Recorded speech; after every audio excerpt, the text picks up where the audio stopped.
कि नैना लागे के सागरे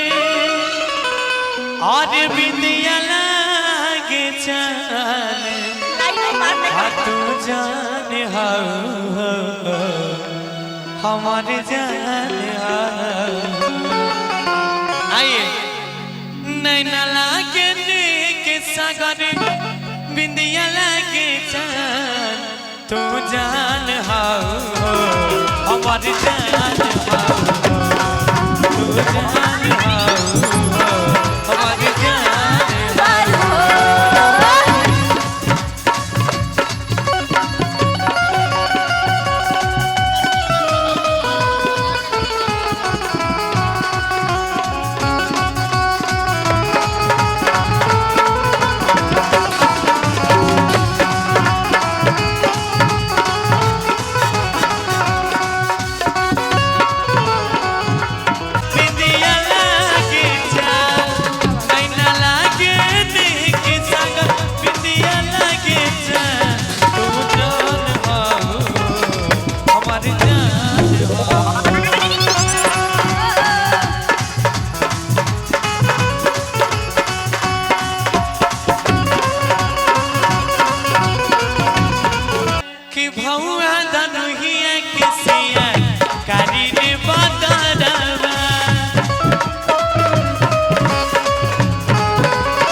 पहाड़ नहीं तोहरा से न जानी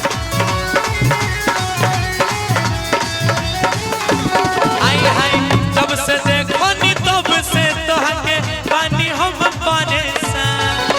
तब से देखो नी तब से तोहके पानी हम परेशान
स्टेज बहुत भर गया खाली कर दे ना तो चौकी टूट जाता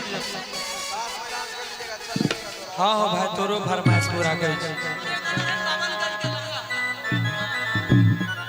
जरा खाली कर दीजिए टूट जाएगा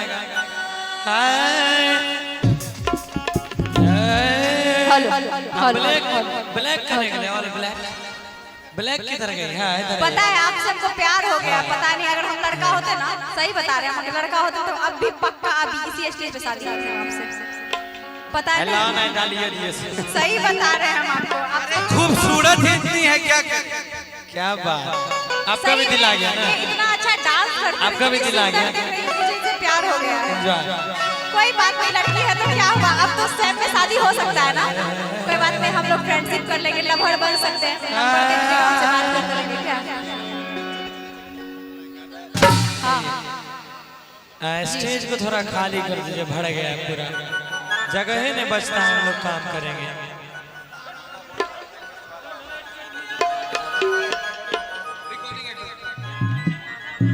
हेलो अब एक रिकॉर्डिंग चलेगा भैया हेलो हेलो रुक जाइए रिकॉर्डिंग का नाम हंस के बोल लूंगा हंस के बोल लूंगा रिकॉर्डिंग चलाइए भैया